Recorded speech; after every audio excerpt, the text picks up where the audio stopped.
Well, thanks so much for having me. It's kind of hard to see behind the bright lights. Thank you. Yay. Yeah, so actually, one of my friends in the audience tonight, Eleanor Rigby, has told me, she was with me the first time I painted the scene that I'm going to paint. Remember that? Yes. And since then, I came back three other times and painted it. So I've painted it a total of 4 times for the competition that they've had from year to year.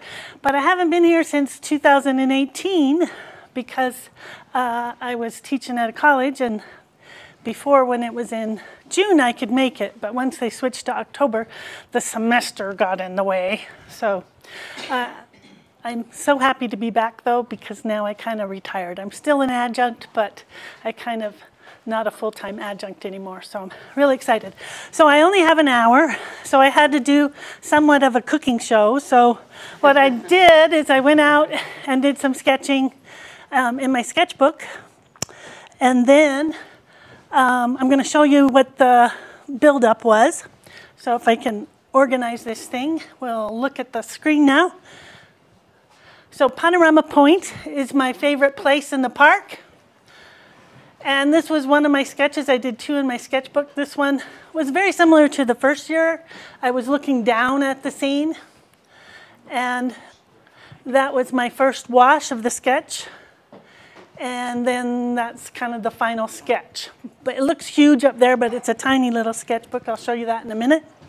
And then I did another sketch, and this is more what I think I'm going to do. This is I'm sitting almost on my butt on the ground and looking up at the tree, so you get more of a contrast with the sky. And that was my first wash, and I neglected to take a photo of the final, so you're going to have to see that one live in a minute. And then I went ahead and did the sketch on site of the scene. I mostly used sketch number 2 as a reference. So these were, sorry if I can go back. These I did in pen, since it's Inktober also. So I did those in pen, a little bit of pencil while I was getting my nerve up. So I could really see the lines. And this I did in pencil, and I just did a bunch of contrast. It's really light lines, because I didn't want them to interfere with the final painting. And then I splattered a little masking fluid, got a little carried away. And that's where I am. I did the first wash, and I'm going to show you. This was my setup on site. The first day, I sat on my butt on the ground, and that was my sketch of the old tree out there. And those are the 2 sketches on my easel setup. So I've noticed it's really hard to find shade for both me and my palette and my painting in the park. So I've come up with all these different schemes to make sunshades. So I got all kinds of clamps and stuff going on. It kind of worked, but sometimes those clamps just snap off and go flying into the desert. So if you find a wayward clamp, it's probably mine. Anyway, and I also like to put a shade in the back so it keeps my palette from being too bright white, because that skews my color perception a little bit. So that was my setup, and that's the end of the slideshow. So I guess we can go to where I am on camera now for the actual live demo. Let me know when we're ready to go. So this is where we are. So these were the 2 sketches, the completed sketch. And I decided, and on my iPad, here I have kind of my source photo. So it's not really plein air anymore, because I'm using my source photo, but I didn't know how to do it otherwise. So you're just going to have to be a quasi plein air. It was started plein air. So this is the first wash done. And these were my 2 sketches that I think are really cute. Don't you think? It's like, oh my gosh, they turned out so cute. And I was playing around with different directions for shadows, because this was morning. And when I took this photo, it was evening. And so I was looking at all my morning photos, and I decided I am going to paint as if it's evening instead. So I'm going to use this one as a source photo, because the colors were brighter. I could see a little bit better. But I'm probably not going to do any more with the sky. So I've already got my paint pulled out. I'll just talk about what paint I have. used and what brushes I'm going to use. So this is my palette. My plein air palette is the same thing I use in my studio. I kind of have all my standard colors over here. And then in this row I have my, what I call my sexy colors. They change in and out if I want to try some weird brand and spend 15 bucks on something I'll never use again. I put it over here. So there's really no rhyme or reason to these, and also my tertiary colors like my browns and, you know, deep greens and stuff. So the ones I use plein air a lot though are my burnt sienna. Because I don't like to mix in the field. I got too many other things to think about mixing colors. So, but for the most part, I mostly use these colors. So I'm going to use my ultramarine blue and my manganese blue hue by Daniel Smith. The Holbein is, or the ultramarine is a Holbein color. I like quinacridone coral. It's like the perfect color for the red rock around here, especially mixed with burnt sienna or raw sienna. And then I got some raw sienna light. And I like to activate my pigment so that it doesn't dry out on me. So I use what's called a little pipette to just kind of get my paint colors wet that I'm going to use. I'll probably use my medium yellow, which medium is not warm, not cool. More warm than cool, but my Hansa yellow medium. And I think that's it. So I pulled it out of my palette already so that I could hurry this along because I only got an hour. Ooh, the pressure. The pressure. So I'm going to pull out my brushes. I like these. It used to be low Cornell, but now they're King Art brushes. They're a combination synthetic and natural hair, and then I have a big natural hair brush. And I got a calligraphy brush. I'm just getting the ones I might use out. And I might want to pull a small one. I try not to use small paint brushes, but every once in a while, it's the only thing that works. So I'll just show you, and that's my little bag. And I kind of try to always have my color wheel with me so I can remember, oh, what's the opposite of. So I'm going to put that over to the side. And then I need something to prop my board up. And I forgot that. Here, I'm going to use my brush holder. How's that? I like to create a little angle before I start painting. So, as I said, I got the first wash down. I got a little bit of masking fluid there. There was a lot of little sparkles. The light was shining behind the bushes, and I had a hard time keeping that, and I didn't want to have to scratch them back at the end.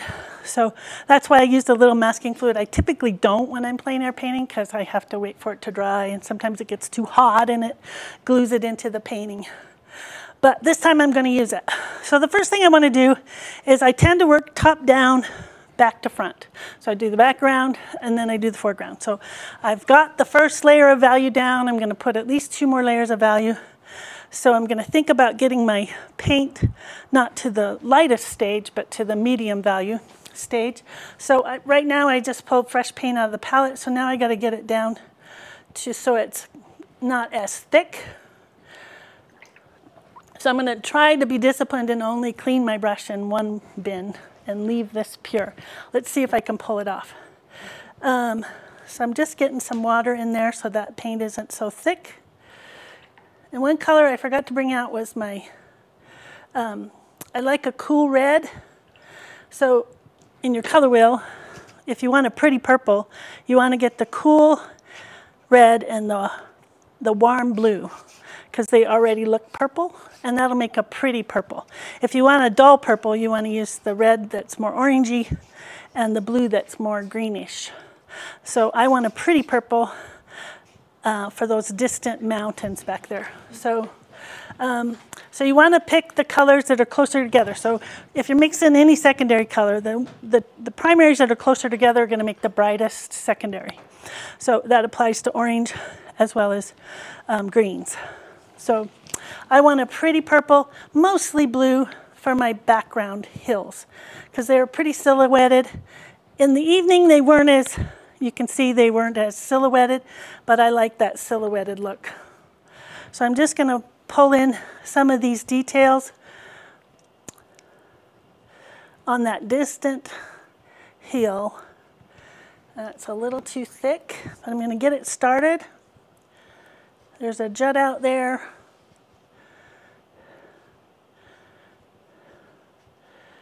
And I'm going to go around my tree.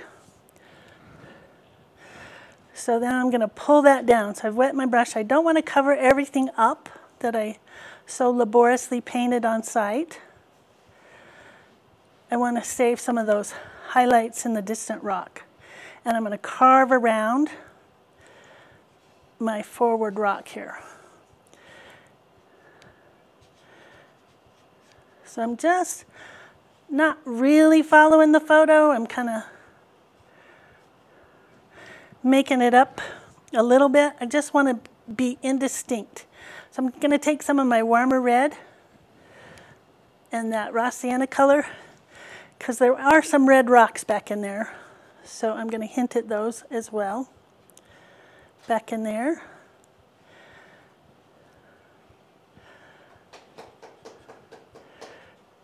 Doing great. Thanks. So can you see that? It looks, you know, a little out of place right now, but it's going to come together, I promise. And then when I get over there, the hill over here is very distant.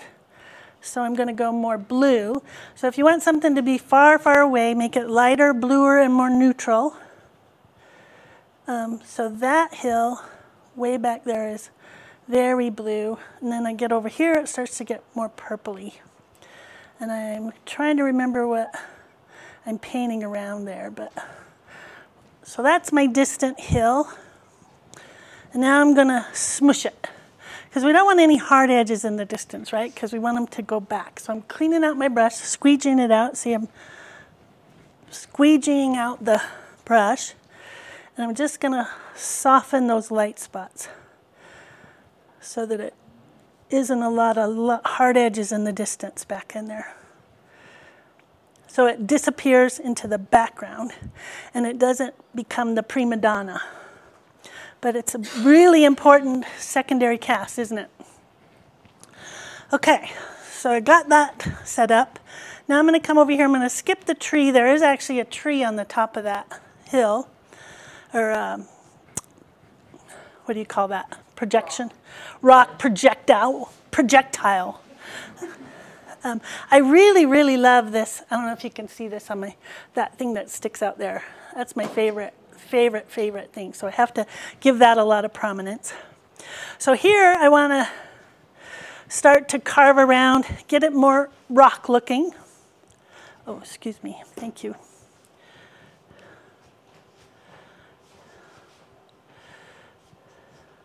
So I'm just going to make quick strokes. I'm using my big brush because I'm a big girl.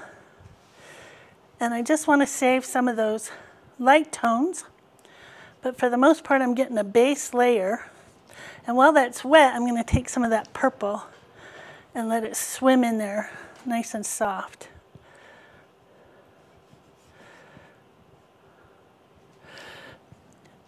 And I'm kind of going between I think it's transparent pyro orange and burnt sienna, and I mixed a little bit of that coral in there.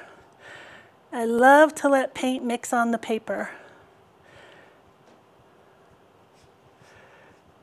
And I try to get in and get out.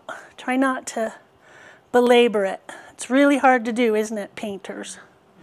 So I try to do it once and then leave it alone. And it's the hardest thing in watercolor. Truly. So I'm going to put some greens over there so I'm not worried over there too much. And then I have this paint that I loved. I got this tip from Tom Schaller. Anybody know who he is? He splatters lavender. And it just gives it a little vibration that I really love, especially if I put some of that pretty purple mix in there. And it gives it a little bit of texture. And then I'm going to pull that rock, make a few dots around that greenery. So that's kind of my even middle tone. And this jut up here, there's a tree as well as a jut up. There's actually two of them I noticed when I was on site. And that's how I'm going to find the edge of that almost drop-off ledge there. I forgot to save some of my light color. The problem with stopping in the middle of a painting, it's just for you to do a cookie show. I did it for you. It's hard because I forget where I was, you know. What was I thinking when I made that mark, you know? So the sacrifices, I tell you. The sacrifices we make in the name of presentations. So this time I'm not going to forget to leave a light source. So the light's going to be coming from the right. So I want to leave a light spot on that prominent jut out there. There might not be there, so please don't hold me to the accuracy of the scene. Don't go out and check my work against the scene, please. Just that jut out was, you know, just a little bit wrong. Okay. Now I'm going to get some of these bright yellows. The bushes are really bright. They've got, you know, fall colors in them. So I'm going to go right around my masking fluid with my Hansa Yellow medium, just so those sparkle. And then the shadow underneath, I'm going to go straight to blue and let it turn green right on the page.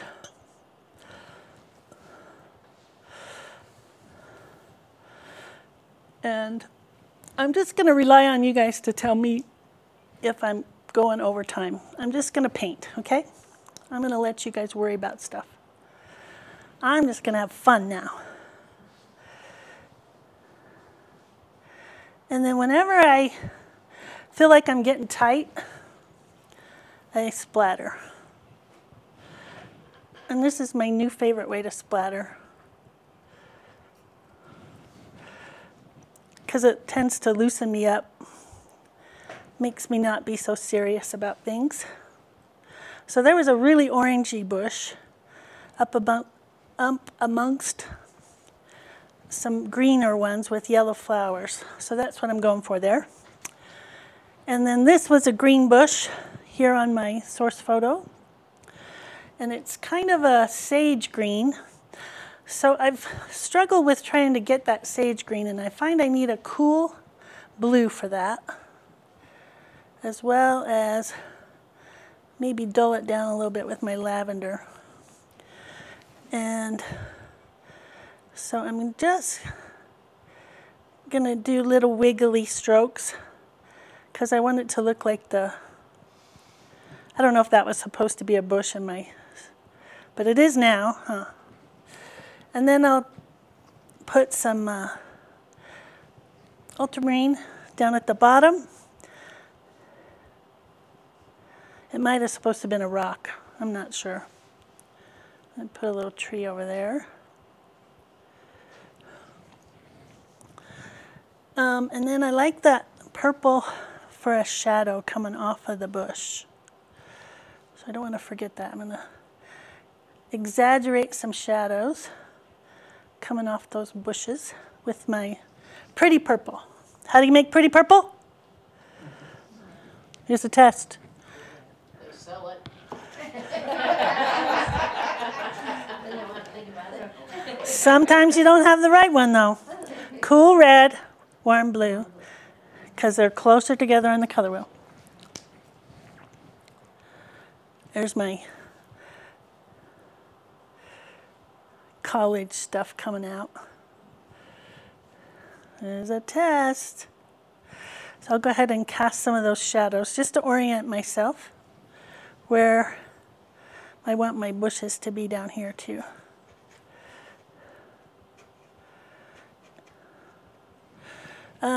Okay, so here was a yellow bush, so I'm going to get, I got some splatter in there, so some masking splatter.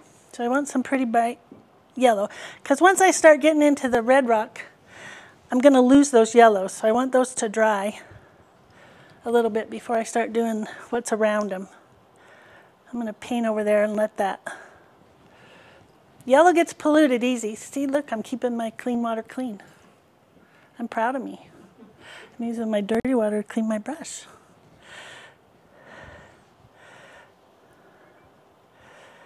So those bushes, so you see how they're kind of all around. I don't want it to appear spotty though.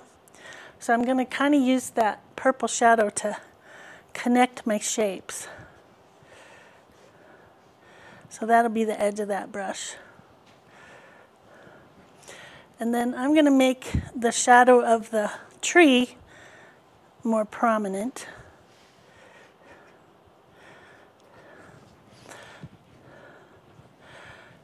Okay, back to my green bushes that I've now got my perfectly shaded green out. And I want to get the sense that there's two bushes there. So I'm going to put, had to let that dry a little bit. So now I'm going to put some darker in the back to call out the forward bush. And it's a little too bright, so I'm going to take some too bright blue. So I took some warm yellow because I want a neutral green. So I want to get the yellow and the blue that are further apart in order to neutralize the green. So there's another lesson. And then I'm going to put some water in there, a water burst, to make it look bushy.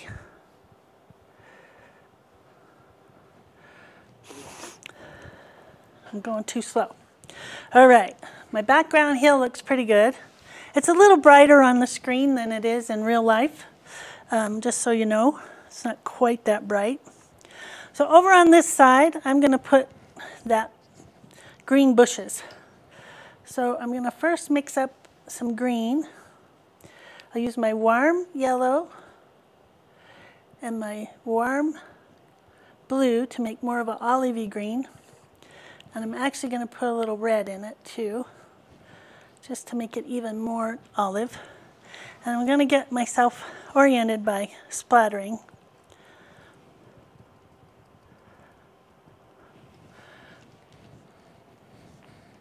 Forgot one thing.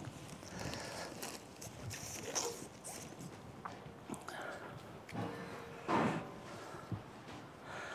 little spray bottle just to move the splatters around a little bit.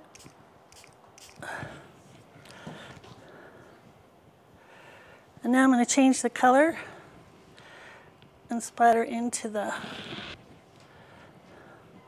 It's got to be pretty wet to come off the brush.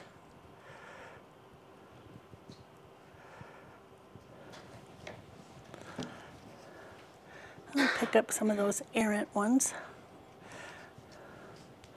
So that loosens me up so that I can just move that splatter around a little bit so I'm not too solid in my green over there.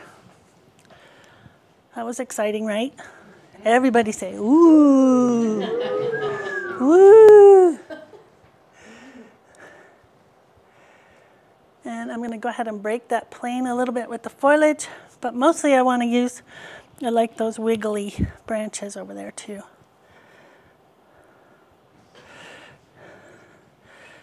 And now I'm going to change the color, make it a little more blue. And splatter into the wet area. I have some pencil marks here. I don't know what I was thinking. So I got to think for a minute. What was I thinking over there?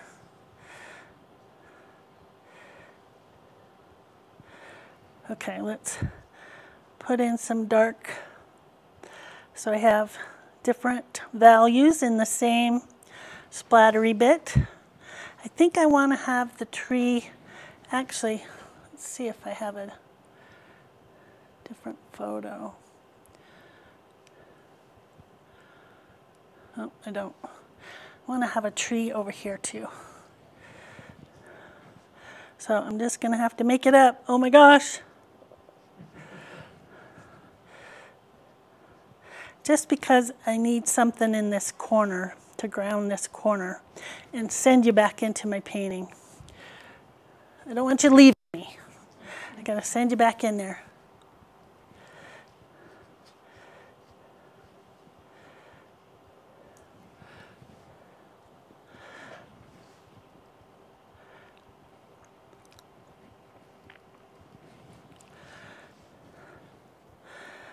I find I like to leave the main event until I'm warmed up.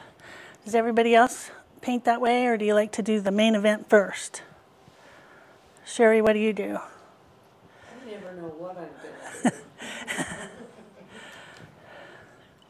I want to leave gaps in places. That's a good opportunity to, get back to my source photo, to put branches in there. So I don't want to cover up all the gaps.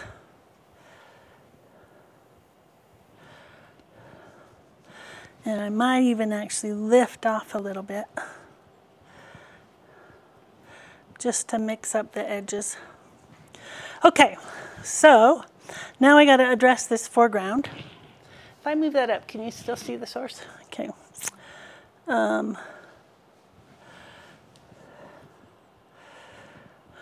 Address this foreground. I don't want to do too much.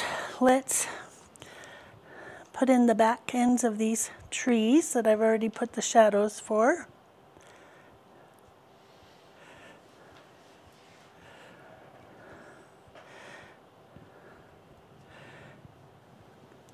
So I had a professor in college that said when it got quiet, he knew people were really enthralled. But as the presenter, it makes me nervous when you all go quiet. So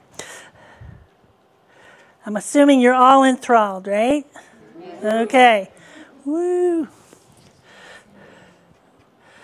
Okay. So I'm going to get that foreground to pop forward. Right now it feels pretty far. Oh, wait, let me get. I got this little pretty little bush. See how pretty they are? Those little yellow flowers. I'll zoom in so you can see. See, aren't they so pretty?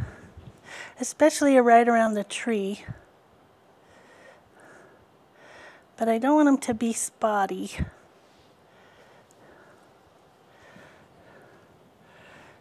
So I'll use those shadows to connect them.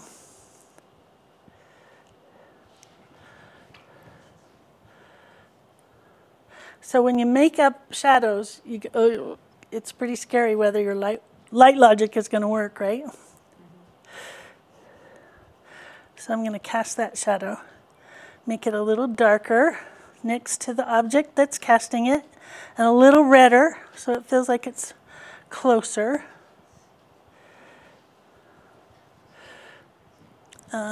And then I'll pump up this shadow around our main event that you can't see yet. That's called delay of gratification. We all want the main event first. What is she doing? Okay, now I'm going to get some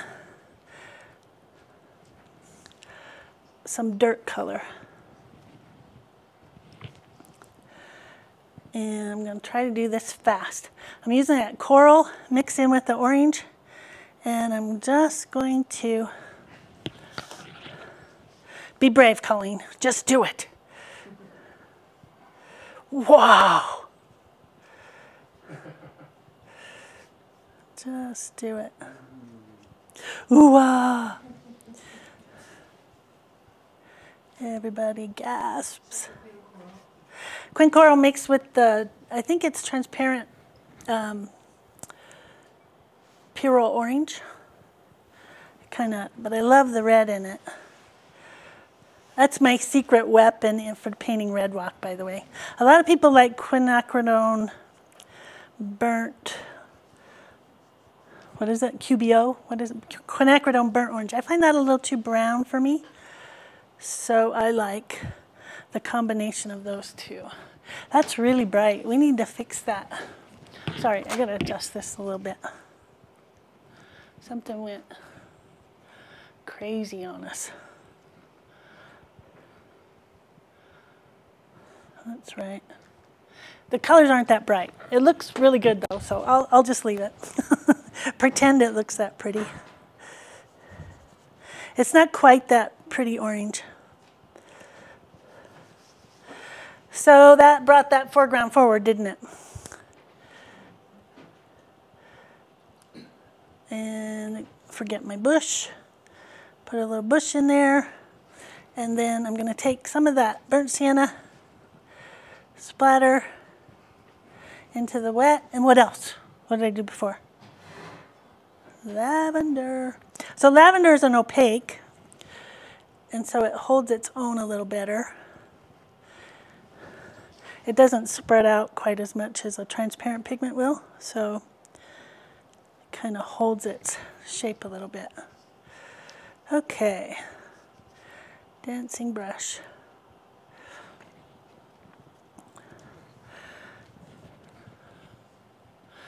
I got to go put the shadows in the rocks, and I'm going to do more like, I don't know if you can see that painting over there, than my source photo. So I'm going to get some of that purple color, and I'm going to swirl it through my orange, and I'm going to get my dark shadows over here. So I'm going to look over at my source photo, over my source painting over there, and I'm going to kind of use that to get some darks.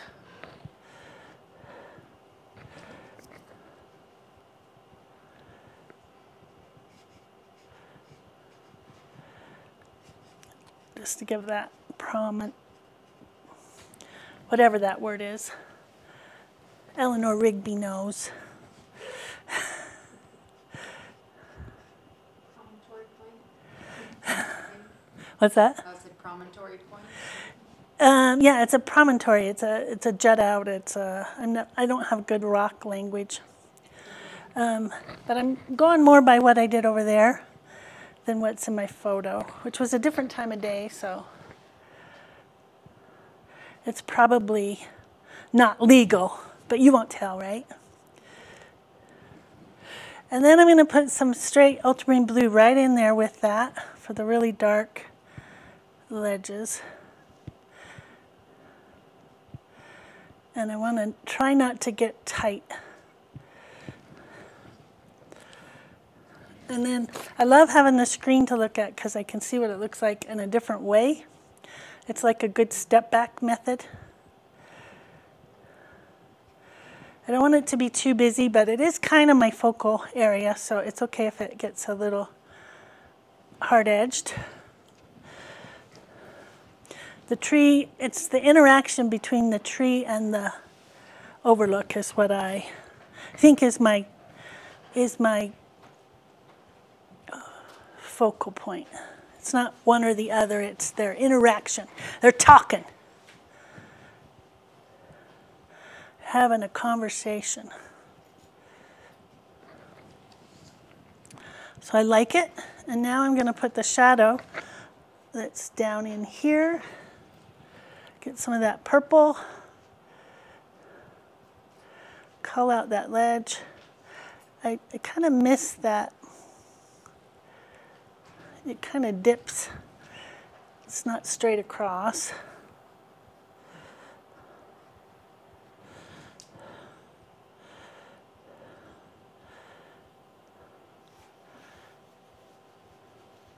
So this is now my third layer of value, one you didn't see me paint. So I'm getting thicker each time. For those of you that are painters, this is nothing new, but I always learn something new when I watch somebody else paint, though, even though I thought I knew it. It's a nice refresher, huh? I want that to dip down right there. I want that not to be straight.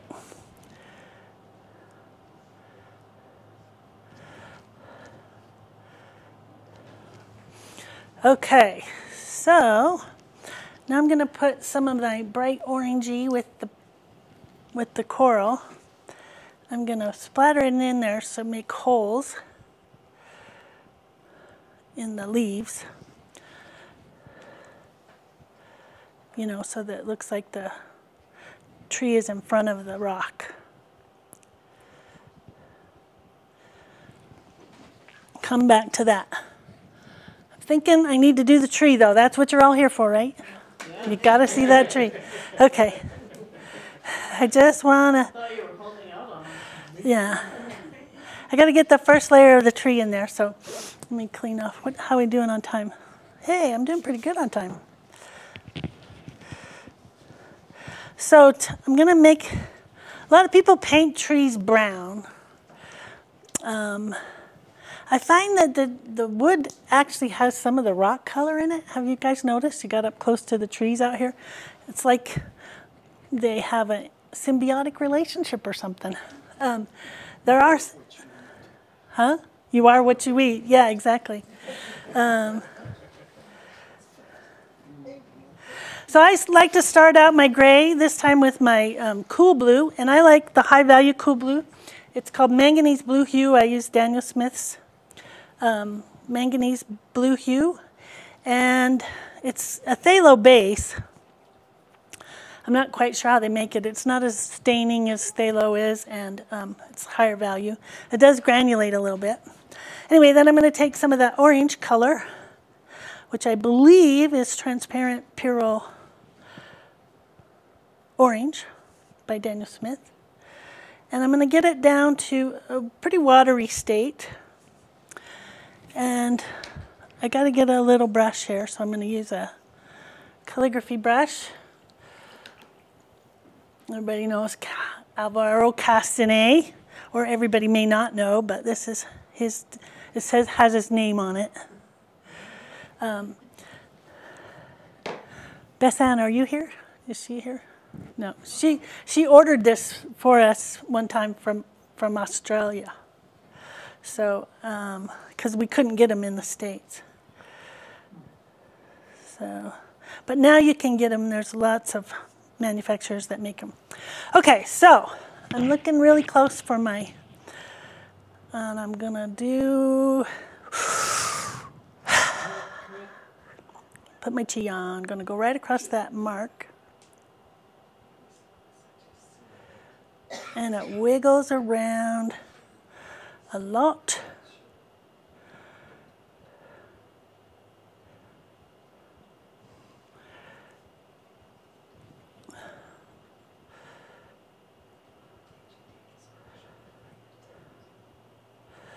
I'm not exactly following my pencil lines.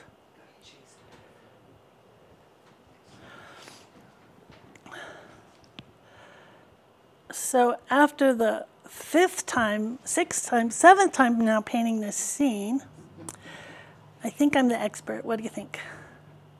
I've discovered that I don't like to paint it too dark too soon. So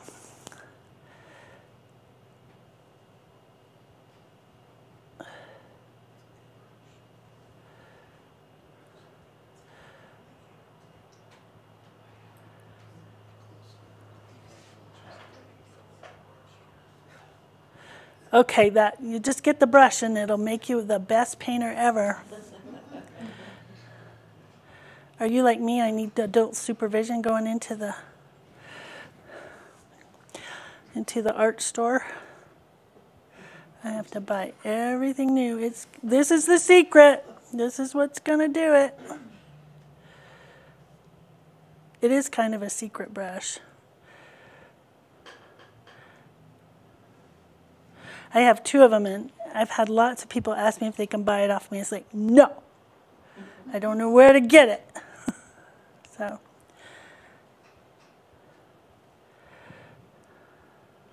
pretty cool, right? Was it worth the wait? So far, was it worth the wait? Okay, now, before it dries, I like to put another mix of gray, which is the ultramarine blue and the burnt sienna. And I'm just going to touch it in on the shadow side while it's wet. So that will float over there into the light side.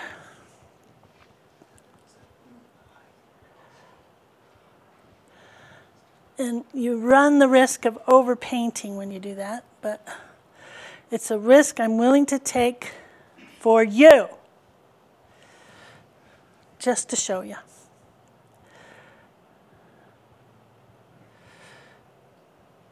I got to do it before it gets too, that might be a little too straight, before it dries out. So I got to try not to repeat everything. I just want to get two values in there. Okay, and now I can go back to my bigger brush and back to my gray tone.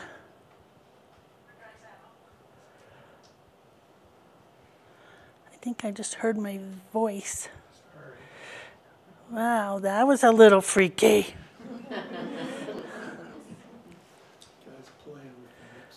That's cool. Everything you're thinking.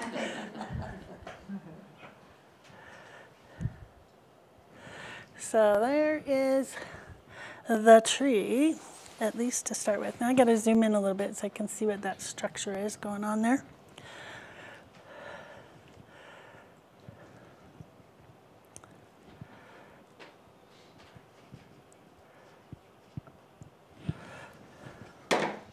Back to Mr. Calligraphy. So what's nice about this brush is it has a well. It holds water so you don't run out of paint as much as you do with a little brush. Okay, so I got to get that dark in there while it's still wet.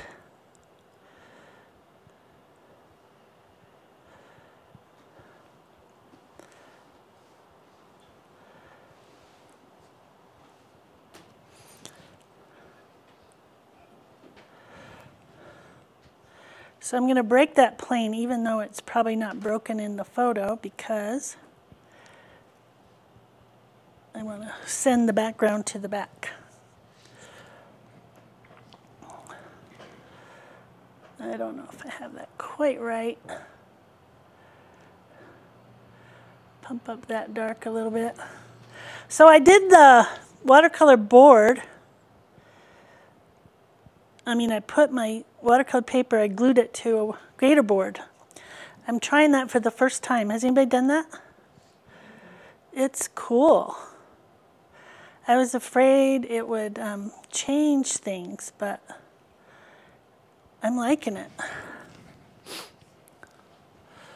So far. Okay. So I have it taped to a piece of gator board because on my easel, this was butt up against the bottom of the easel, and I would get water pooling down there, and it would create a background up there. So I taped it to another piece of gator board just so it would lift off the edge of my easel tray. For those painters, I think you know what I'm talking about, right? Anyway, and somebody saw me painting.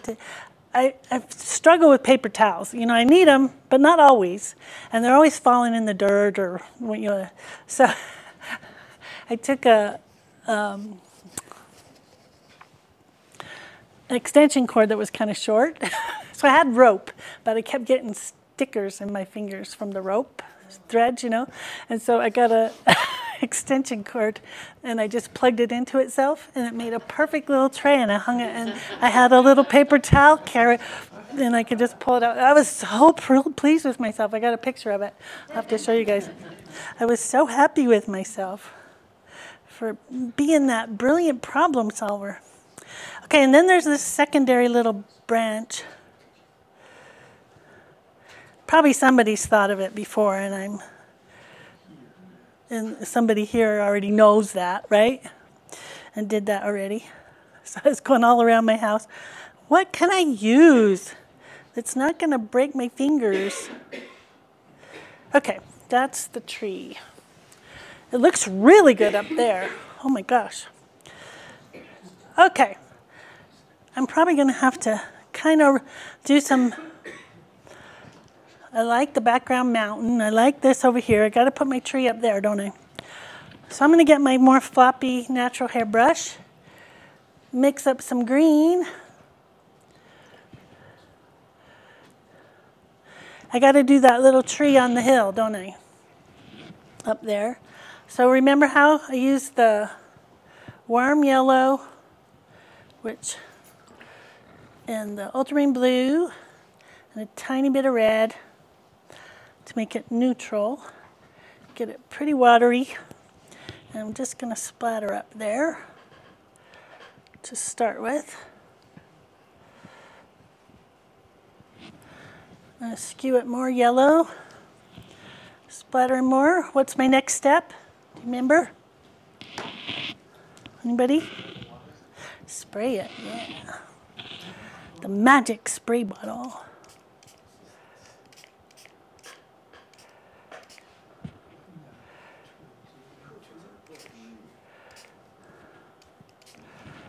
Wow, cool little bush.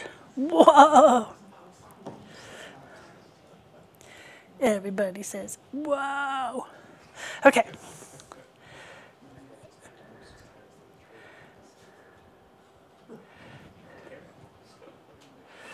Careful. Speaking of paper towels. Get back up there, you drip.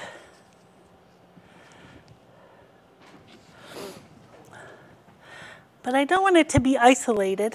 I had another picture. Yeah, see how I want to connect those two formations there.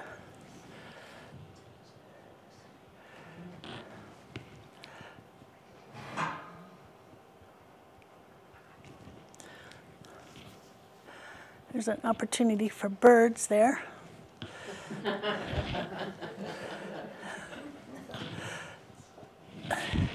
You laugh. It's true. I want to just spread it.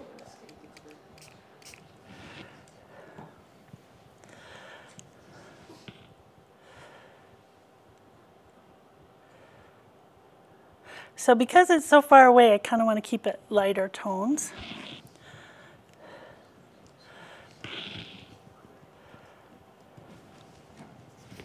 I'll get most of the birds. I actually was looking for birds when I was painting. I didn't see a single one. I don't know if they soar up there. And when I did see birds, they were kind of crows, weren't they? Mostly around here.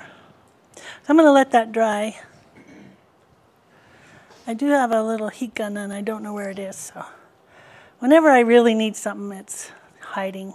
So I'm going to let that dry. Meanwhile, I got lots of other places I can work. So we'll pump up the shadows on these trees down here. I want to be careful I don't go in like a straight line. I got to have it jut out.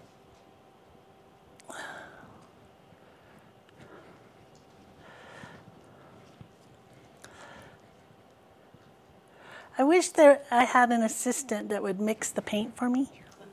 Wouldn't that be nice? I always have to stop. I'm like right in the middle of something. And it's like, oh, gotta mix up paint. Where is my assistant when you need her? You have to feed the assistant. That's true. I just want the paint mixed up, you know? It's easy. Now, I think some big-time artists actually do have assistants. I haven't arrived yet. Anyway, here we go. Get that done. I'm almost done, you guys. Does it look like I'm almost done? Yeah. And then you really do have to come and look at it in real life. The projector's making it look a little glary. I think the live feed is going to look great. That's my experience with. Are you going to put in the tree on the other side? Yeah, I think so. I'm building up to it. Yeah. I'm just down here. I'm just using my little calligraphy brush to make this look more bushy, and I still have to take the masking fluid off.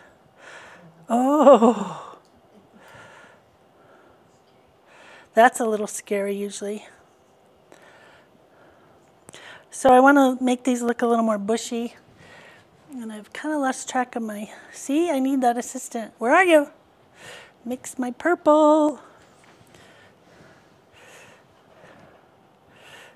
So I want to connect this bush with a shadow to this bush. And then I really want to get the sense of that cast shadow from the tree. I'm kind of making it up, but hey, it wouldn't be art if we didn't put our own twist on it, right? Anybody can take a photo.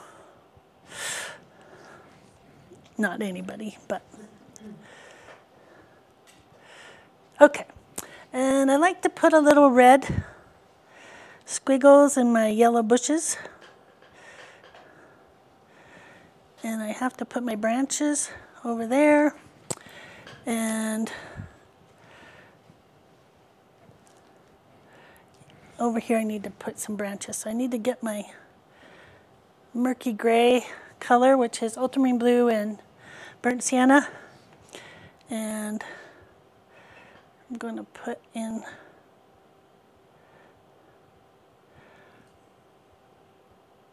some branches.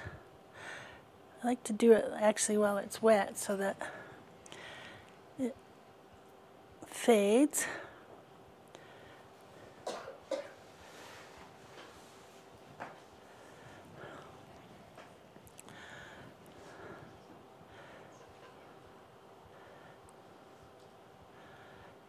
They really twist a lot. I guess they're so slow going, they're always turning to try to get to the sun, huh? I think that's why they're so twisty.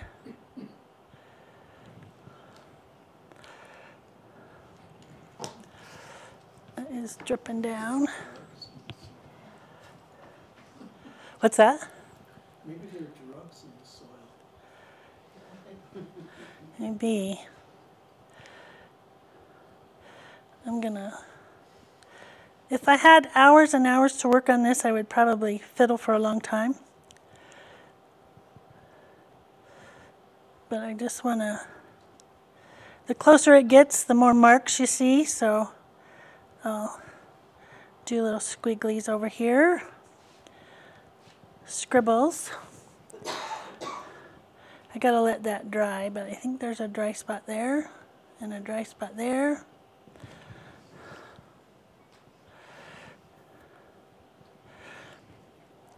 I don't know. Okay, enough of that. And I need some shadow.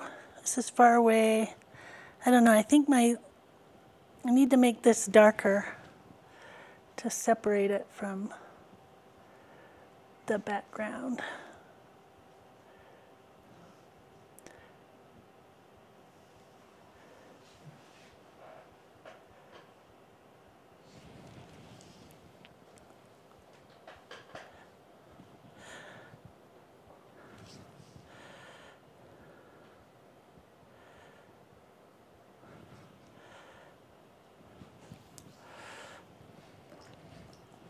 I'm going to do some birds. Should I do some birds? A few birds?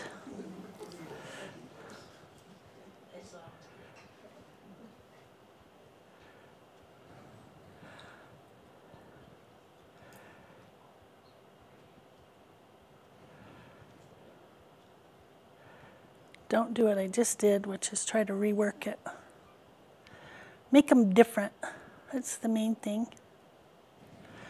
There's 3 birds. Let's put one over here.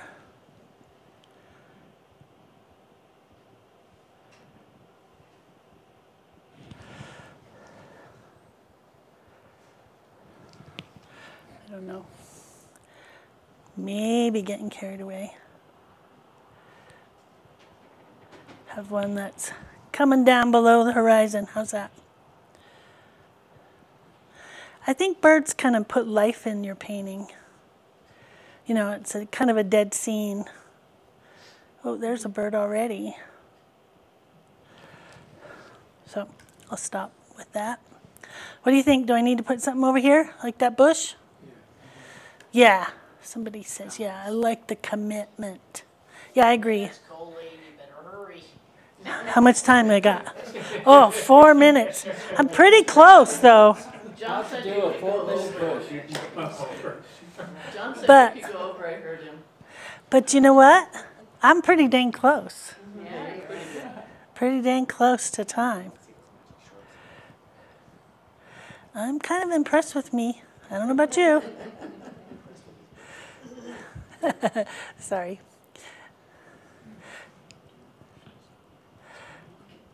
So a new way to make trees. Splatter, spray.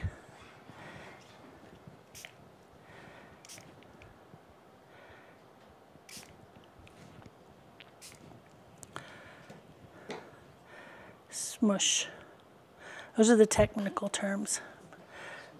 Splatter, spray, smush.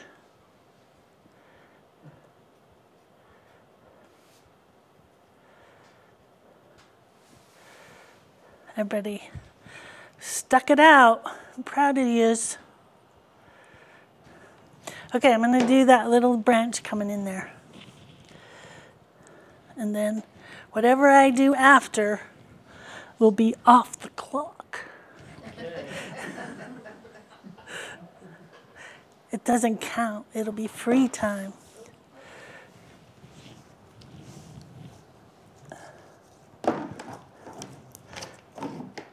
My iPad thinks we're done. Okay, I'm not going to make it as dark. It does serve to point back into the painting. Point you back in.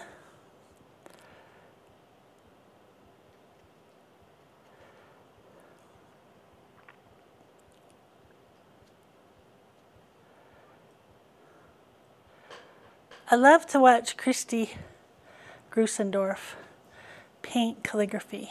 If you ever get a chance to watch her, it's incredible.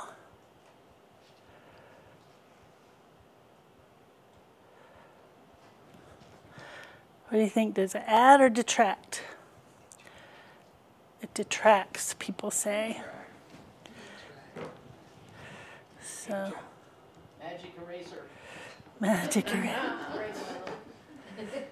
Tough crowd. It was Gunther's fault. He made me do it. I think it's okay. I probably will have to think about that, but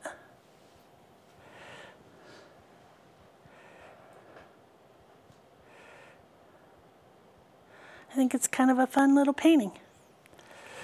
I'll stop. Oh, wait.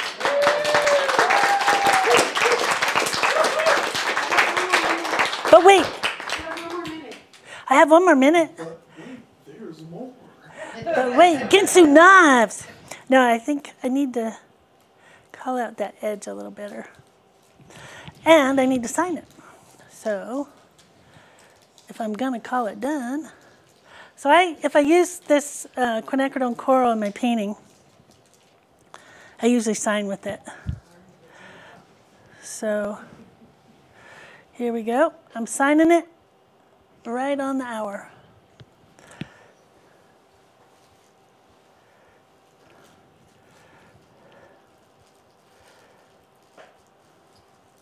Okay, it's done. Okay. I'm supposed to look at the camera. Thanks, everybody. Questions if you want. Yeah, so you want to see it? Were you, Can John? questions? It's kind of wet right now. Let me get the drippies off before I hold it up. John, can you zoom in on it? I don't know. With one of your cameras? If you hold it up. So it's not quite as bright and glary as it was on the projector.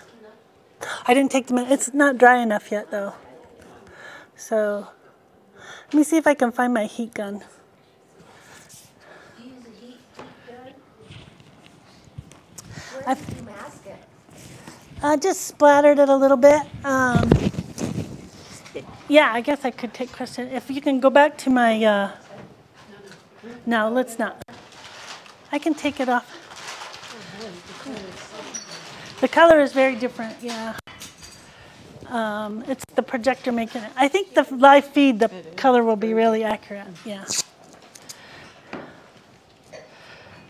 So I can take it off somewhere, some places. Put the sparkle in.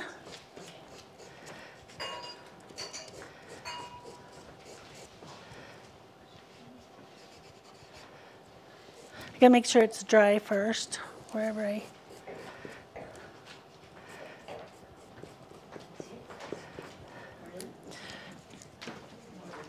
Are we still going live? Okay, cool. Yeah, so I like to take off masking masking fluid with masking tape instead of that little pickup nub, because it stays clean, but when I'm nervous, I can't get the tape to come off the roll.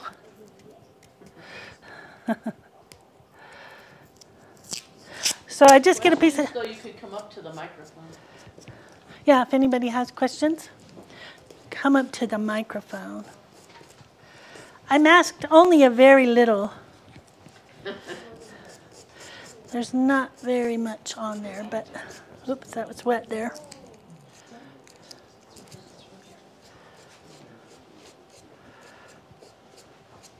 The overhead camera is on still, right? Yep. So it's too wet over there. I'll probably put a little bit value in that tree, although I kind of like it being indistinct like that.